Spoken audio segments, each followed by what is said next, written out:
On était avec Martin Pavanello, vous êtes le cofondateur et directeur général de Mister IA. On va parler formation à l'intelligence artificielle. Vous proposez ça aux entreprises notamment. Qu'est-ce que vous apprenez aux gens? Est-ce qu'on a vraiment besoin de se former à ChatGPT? On a besoin plus que l'on le pense. Nous, aujourd'hui, on passe beaucoup de temps à apprendre trois choses aux PME ETI, parce que principalement, on travaille avec des PME ETI. La première chose, c'est ce que peut faire une IA concrètement, quels sont les cas d'usage. On en parlait un petit peu. Aujourd'hui, la plupart des utilisateurs font des recherches sur ChatGPT, écrivent des mails sur ChatGPT, mais c'est 3% des cas d'usage. Ça, on peut faire beaucoup plus. Donc, on les aide à vraiment utiliser des cas métiers.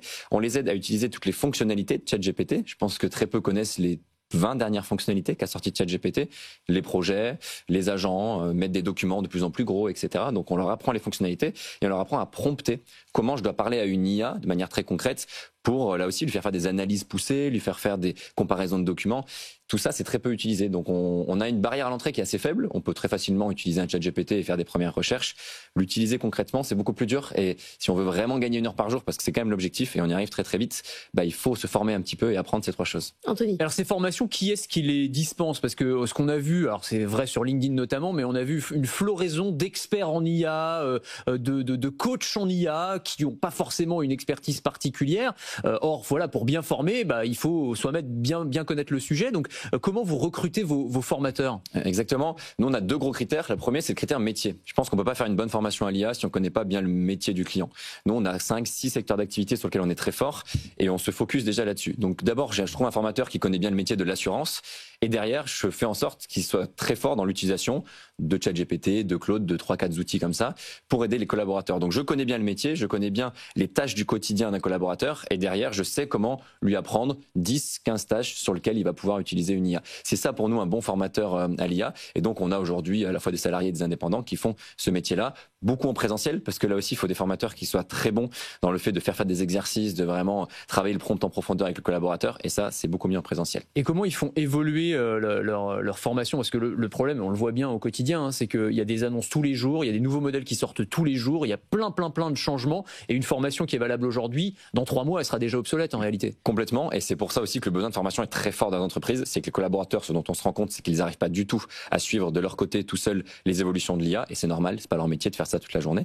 Donc déjà, là, il y a ce gros besoin. Et nous, on les forme en interne. On les forme toutes les semaines. Aujourd'hui, un formateur Mister IA, toutes les semaines en interne, il a une formation. Pas plus tard qu'hier, ChatGPT Atlas est sorti. Et lundi, il y a une formation sur ChatGPT Atlas pour tous nos formateurs, pour être sûr qu'ils puissent vraiment être au top quand ils vont en entreprise derrière. Vous avez formé 15 000 Français depuis votre lancement.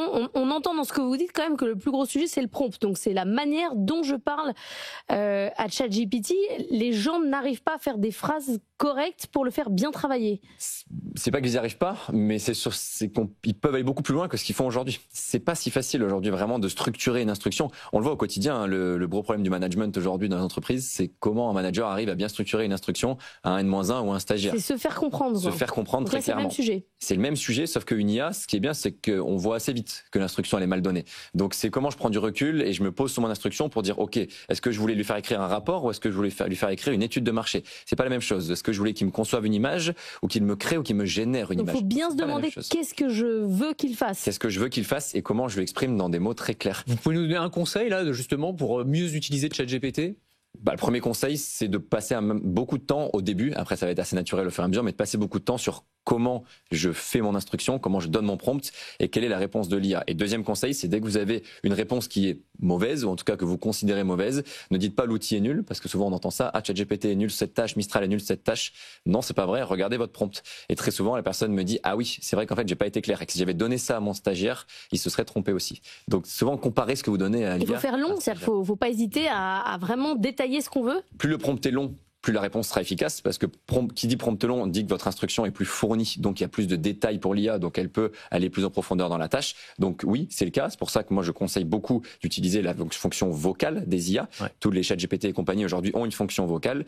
Je pense qu'en 1 minute de vocale, on peut donner autant d'informations qu'en 5 ou 6 minutes d'écriture. Un prompt, vous considérez que c'est 1 minute de vocale, donc c'est quand même pas mal, quoi. Alors ça peut être moins, mais c'est juste quand je veux lui faire un bon rapport, une bonne analyse, je sais que je vais devoir écrire 6-7 minutes de prompt, et l'équivalent c'est de parler pendant 40 secondes. Ouais, donc c'est servir comme une sorte de sparring partner, c'est-à-dire il faut qu'il y ait un échange avec l'IA, c'est pas simplement un truc, je pose une question et j'ai juste la réponse, en fait c'est l'échange qui fait que la qualité de l'outil. Et interagir avec lui, rebondir sur ses réponses, c'est quelque chose qu'on fait peu. Or ChatGPT, sa première réponse est rarement la meilleure, donc il faut interagir. Mister IA, merci beaucoup Martin Pavanello d'être venu dans la matinale de l'économie.